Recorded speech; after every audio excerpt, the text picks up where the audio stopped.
Okay, hey guys, so I hope you're having a good day. We're going to talk about the distributive property today, which you did a lot in geometry, so it'll be a good review. And we're using it to multiply polynomials. Here we go.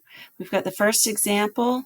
You've got this monomial here times this binomial, so you're going to distribute that to both terms inside here. So that would be 2x times 3x. So 2 times 3 would be the 6. And then x times x is going to be x. Now, since this is to the first power and this is to the first power, you would add them together. And so that's 1 plus 1 is 2. And then you have 2x times negative 4. So 2 times negative 4 is negative 8, and then you have the x there. All right, so hopefully that sounds familiar.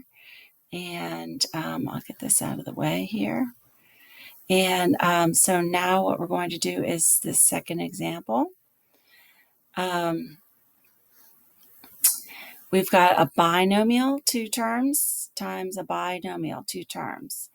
And you might have done this with a box, but it will probably be easier this year just doing it using your distributive property for the first term, like we just did in that first example.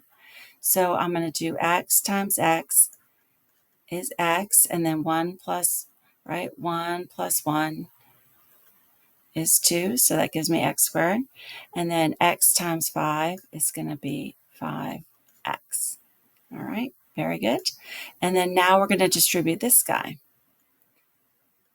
to both of those terms. So I have 3 times x is 3x, and 3 times 5 is 15. Okay, and then you'll see you have, and so like if you had done with the box, and you had your 2 terms here, x plus 3 and x plus 5, all right, and then you multiplied x times x, you had your x squared here, right, boom, boom, and then x times 5 here gives you the 5x, right, and then you're going to distribute this 3 times the x, so that gives you 3x, and this 3 times the 5, so that gives you 15. So you have the same 4 terms, but they're just in a box. And then here you have, remember, you're not quite done because you have like terms. Anytime you have like terms, you're going to combine them, right? You want to simplify this expression.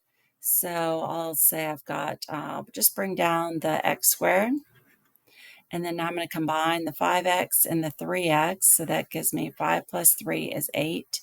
Since I'm adding, right, I do not change the variable at all. 5x plus 3x is just 8x. And then you bring down the 15. And that's it. Nothing to combine.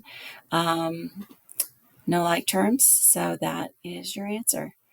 Now, same thing here. We've got, we'll just try it again with variables. Sometimes if it's all variables, that kind of throws people off. So we'll just try to give it a try. I've got 4x that I'm going to distribute both times.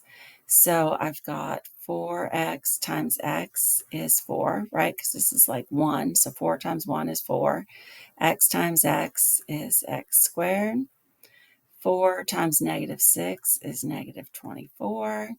X times y would be xy. Okay, and then we're going to distribute the y. Okay, so that gives me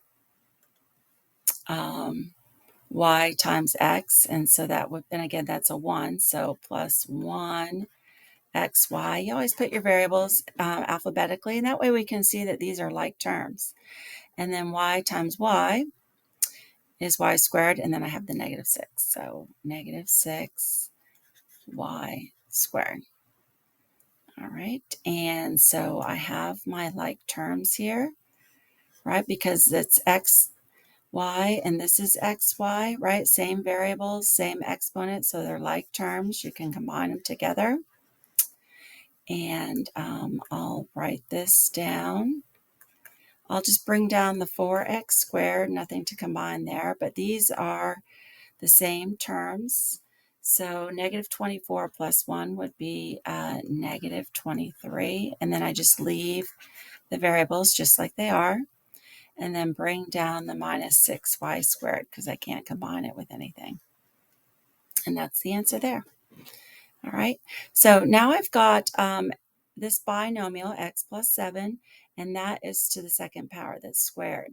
So I'm going to go ahead and expand it out because that's what squared means, times itself, right? So that I've got x plus 7 times x plus 7.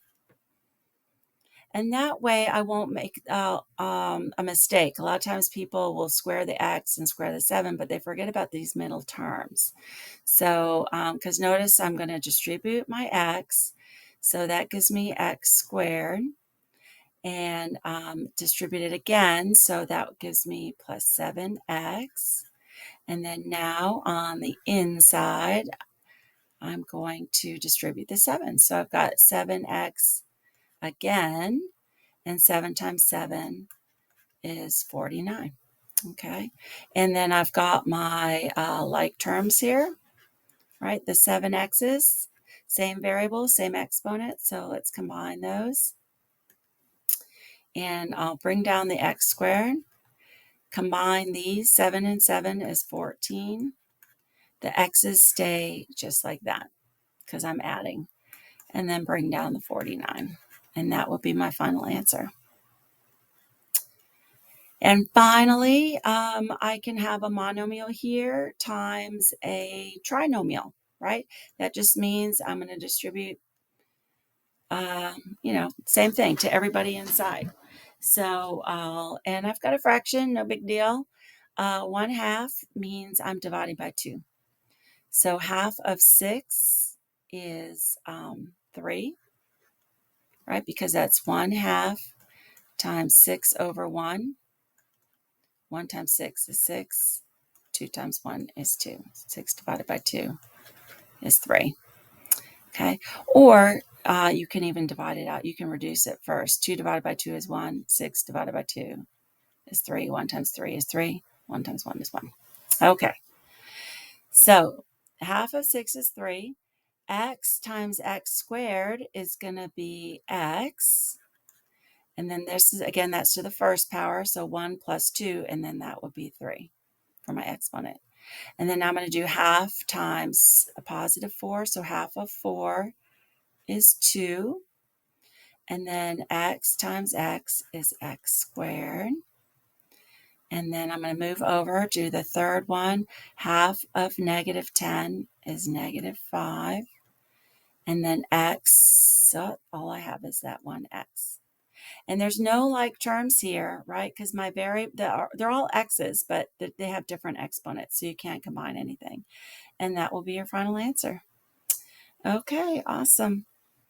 Have fun with Delta Math.